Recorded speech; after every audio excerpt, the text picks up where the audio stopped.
आपका एक लाइक और कमेंट मुझे नेक्स्ट वीडियो बनाने पर मजबूर करता है, तो प्लीज़ लाइक और कमेंट ज़रूर करें।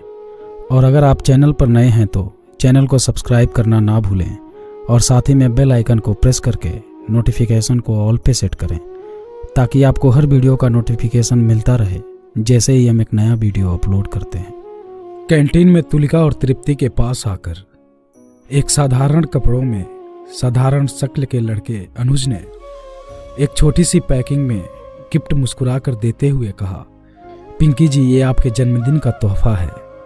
तृप्ति ने हंसकर गिफ्ट लेते हुए कहा, थैंक्स, पर मुझे पिंकी मत कहा करो।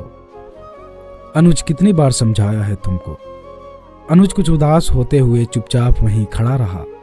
अब तृप्ति ने थोड़े ऊंचे स्वर में अनुज से कहा, अब गिफ्ट दे दिया तो जाओ यहां से। अनुज सिर झुकाकर वहां से चला गया और कैंटीन से लगे पेड़ से टिककर खड़े होकर कुछ सोचने लगा, जिससे उसके आंसू निकल आए और उन्हें पूछ ही रहा था कि पृथ्वी आकर उसके गले में हाथ डालकर बोला, यार ये लड़कियों की तरह रो क्यों रहा है। अनुज ने खुद को संभालते हुए कहा, कुछ नहीं यार, बस आंखों में कुछ गिर गया।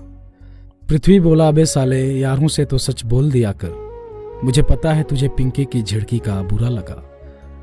ये कहते हुए पृथ्वी ने उसकी आंखों की तरफ देखा। अनुज ने सोच में डूबते हुए कहा, यार वो कभी मुझसे किसी ने ऐसे बात नहीं किया ना, इसलिए। पृथ्वी बोला, देख भाई, मैंने तेरा हमेशा भला चाहा है, इसलिए हर बार तुझे समझाता रहा कि वो तेरे टाइप की नहीं है, वो बस यूज एंड थ्रो टाइप की है, मत पड़ चक्कर में। अनुज बोला, मैं भी तुझसे उतनी ही बार कह चुका हूँ, वही मेरी पिंकी है जिसके सपने मैंने जिंदगी भर सजाए हैं। अब मिली है तो उसे मनाने दे, और तूने जो सुना है वो सब अफवाह ही है। जिसको लड़की ना मिले वो बदनाम करना शुरू कर देता है, वैसे वो बहुत शर्मीली है, बस एक बार मेरा प्यार समझ जाए। तब तक पृथ्वी उसकी बात को काटते हुए बोला, ठीक है, अब पिंकी पुराण बंद कर और ये बता आज बस से क्यों आया है, बाइक कहाँ है। अनुज ने नजरें चुराते हुए कहा, वो आज स्टार्ट ही नहीं हो रही थी, इसलिए। पृथ्वी से रहा नहीं गया और बीच में ही बोला, मेरे सिर पर सींग लगे हैं जो मुझे समझ नहीं आता, ये क्यों नहीं कहता उस गिफ्ट के चक्कर में बाइक को बेच दी। मुझे शक तो कल शाम ही हो गया था, जब तू मैकेनिकों की दुकान पर भटकता फिर रहा था। इतना महंगा गिफ्ट देने की क्या जरूरत थी।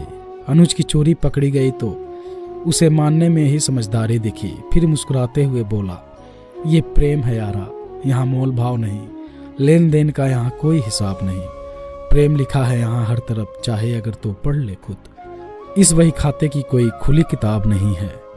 पृथ्वी कुछ कहने की सोच ही रहा था कि उसकी नजर घड़ी पर पड़ी और अनुज का हाथ पकड़ते हुए बोला, अच्छा मेरे गालिब, चल वरना प्रोफेसर ढक्कन हमें मार डालेगा। अनुज हंसते हुए बोला, मैंने कब मना किया, तू ही बातों में लगाया था, वैसे वो प्रोफेसर बच्चन है, ढक्कन नहीं। दोनों ने ठहाके लगाकर क्लास की ओर चल दिए। उधर कैंटीन में तृप्ति ने तुलिका से कहा, यार ये लड़के कितनी जल्दी सेंटी हो जाते हैं, साले डफर। तुलिका ने गिफ्ट हाथ में लेते हुए कहा, अरे मेरी बर्थडे गर्ल, तुम क्यों आज अपना मूड खराब करती है, कुछ देकर ही गया, देखने तो दे उस भिखारी की क्या औकात है। ये बात बोलकर उसने गिफ्ट का रैपर फाड़ कर निकाला और देखा तो बोली, अरे वाह, आज का पहला गिफ्ट ही डायमंड रिंग है, देख ले। तृप्ति को थोड़ा आश्चर्य हुआ, पर उस आश्चर्य को छुपाकर इतराते हुए बोली, ये छोटी मोटी रिंग तो मेरे मेकअप बॉक्स में कितनी पड़ी है, मेरी तरफ से तू इसे पहन ले। तुलिका ने हंसते हुए कहा, हाँ तृप्ति, सही कहा, तेरी जैसी सेक्सी के लिए ये छोटी सी रिंग। उस भिखारी ने तेरी बेइज्जती कर दी, चल तू कहती है तो मैं रख लेती हूँ, थैंक्स। अभी तुलिका मुस्कुरा ही रही थी कि अभिनव ने तृप्ति के कंधे पर हाथ रखकर कहा, और मेरी जान, हैप्पी बर्थडे। तृप्ति ने आंखें दिखाते हुए उससे कहा, कंजूस, आज भी खाली हाथ चला आया। अभिनव बोला, भाई तुझे तो रात की पार्टी का इंतजार है, तभी गिफ्ट ले लेना, अपना बता कितने बजे और कहाँ है पार्टी। तृप्ति बोली, तू कितना लालची है, तुझे मेरे जन्मदिन पर भी अपने पेट का ही ख्याल है। अभिनव कुछ बोल पाता तब तक एक तगड़ा हाथ उसके पीठ पर पड़ा और उसकी कराह निकल गई। ये हाथ शिवाय का था। शिवाय बोला, साले तेरी हिम्मत कैसे हुई, आज मैं और तृप्ति ही करेंगे पार्टी। किसी चिरकुट को पार्टी चाहिए तो यही कैंटीन में जितना चाहो करो, पर रात को भूल कर भी फ़ोन नहीं करना कि पार्टी कहाँ है। तृप्ति खिलखिला उठी और तुलिका ये सुनकर चौंक गई। शिवाय ने इशारा कैंटीन वाले को किया तो सभी ने तृप्ति को घेर लिया और सुर में गाने लगे, happy birthday to you dear Tripti. Tripti के आगे केक रखा गया और शिवाय ने तृप्ति का हाथ पकड़ के केक कटवाया और छोटा सा टुकड़ा तृप्ति को खिलाया और केक की ओर इशारा करके अभिनव से बोला, ले इसे सब में बांट दे और अकेले मत खा लेना। तृप्ति ने शिवाय का हाथ पकड़कर कहा, मुझे तुमको केक खिलाना था। शिवाय ने शैतानी मुस्कुराहट लेकर तृप्ति के कान में नजदीक आकर कहा, आज रात की पार्टी में अपना सारा मीठा एक साथ खिला देना, इसलिए अभी नहीं। इतना सुनकर तृप्ति शर्मा गई। इतना कहकर बोला, ठीक है फिर मिलते हैं शाम को, अभी प्रोफेसर ढक्कन का क्लास है, मैं जाता हूँ। तृप्ति शिवाय को जाता देख रही थी, तभी तुलिका उसके पास आकर बोली, ओहो आज तो कोई नई दुल्हन की तरह शर्मा रही है। तृप्ति ने उसका हाथ पकड़कर सबसे दूर ले जाकर बोली, क्या मजा ले रही है, ऐसा कुछ नहीं है। तुलिका ने आंख मारते हुए कहा, जैसे मैं इतनी नादान हूँ, तेरे और शिवाय की पार्टी का मतलब नहीं समझूंगी, तो शिवाय तेरा पहला प्यार बन ही गया। तृप्ति ने हंसते हुए कहा, ये कैसी बातें कर रही है तू, भांग खाई है क्या? तुलिका ने मुंह बनाते कहा, मैंने ऐसा क्या कह दिया? तृप्ति अपने चारों ओर देखकर बोली, देख तू मेरी पक्की सहेली है इसलिए बता रही हूँ। शिवाय बड़ी मोटी हस्ती है, आज देखा ना मेरे जन्मदिन पर कैसे हजारों लुटा दिए, और अगर वो बदले में कुछ भी ले लेगा तो कुछ मेरा कम तो नहीं हो जाएगा। तुलिका की सुनते सुनते आंखें बड़ी होती जा रही थी। वैसे भी मम्मी को मेरी शादी की जल्दी है, उन्होंने पिछले हफ्ते मेरी सगाई भी करा दी। तृप्ति ने अपने बैग में ही बड़ी सी सगाई की अंगूठी एक झलक में दिखाते हुए कहा। इस बात से तुलिका के अंदर बम फूट पड़ा। वो इतना ही बोल पाई, क्या सच में? तृप्ति ने अपने बाल झटकते हुए कहा, हाँ यार, उस चिरकुट ने सरकारी नौकरी क्या दिखाई, मेरा खानदान उसके पैरों तले आ गया। मुझ जैसी शख्सी को अब उसके साथ एक छत के नीचे रहना होगा, सोचकर ही भेजा फ्राई हो जाता है।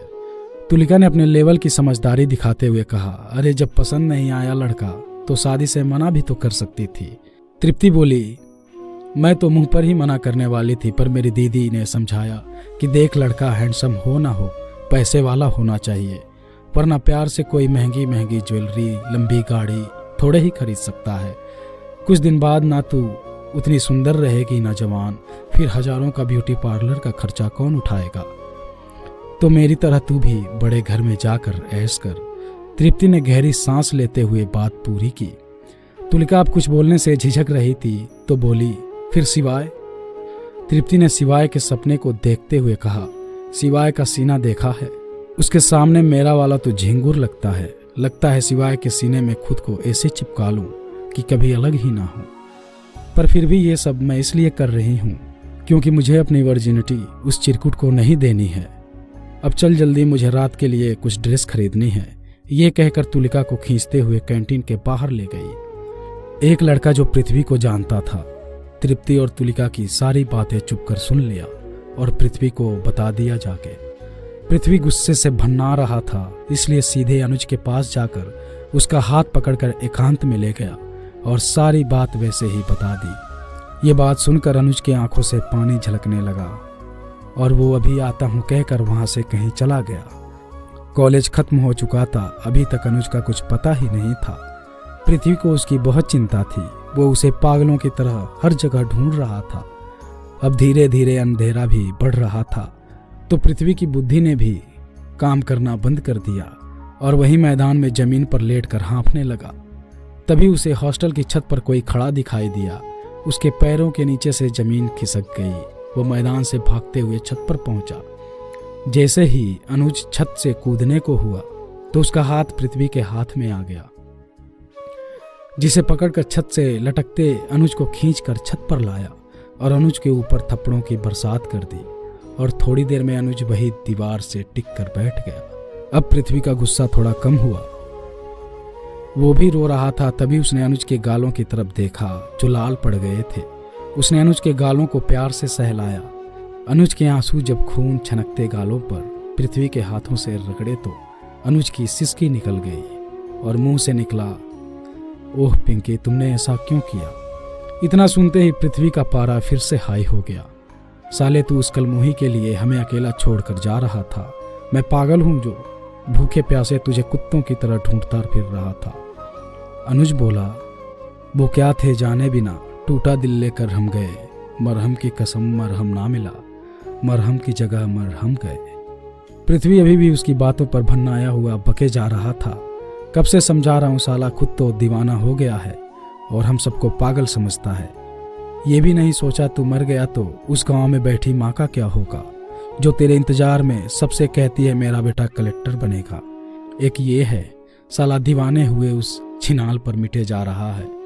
पृथ्वी ने अनुज को ध्यान से देखा तो अब भी वो आसमान की तरफ देख रहा था।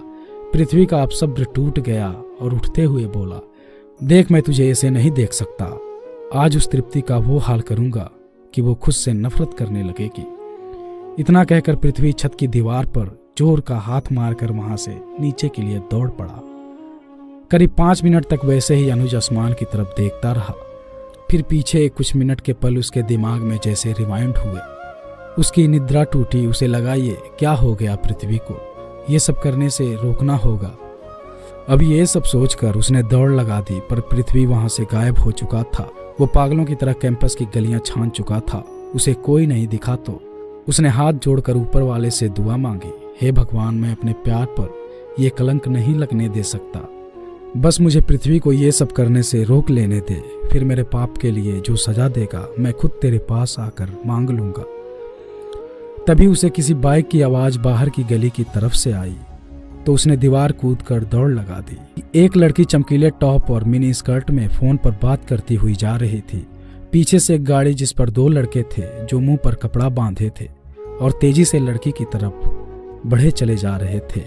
अचानक पीछे बैठे लड़के ने एक बोतल का ढक्कन खोला और जैसे ही वो लड़की पर फेंक पाता उससे पहले ही किसी ने लड़की को धक्का देकर बोतल पर झपट्टा मार दिया। बाइक वाले लड़के कुछ समझ नहीं पाए और वैसे ही गाड़ी दौड़ाते ले गए और लड़के के गिरते ही बोतल टूटने से उसका तेजाब लड़के के चेहरे पर गले पर गिर गया था और उस पर से धुआं उठ रहा था।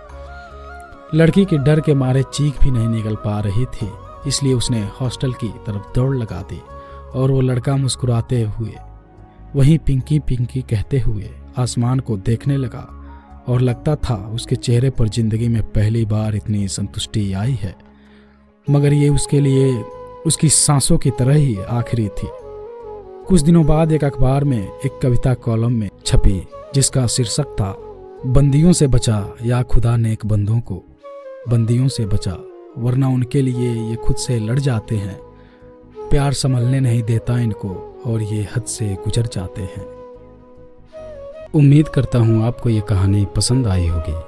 अगर आपको ये कहानी पसंद आई हो तो वीडियो को लाइक, शेयर और हमारे चैनल को सब्सक्राइब जरूर कीजिएगा।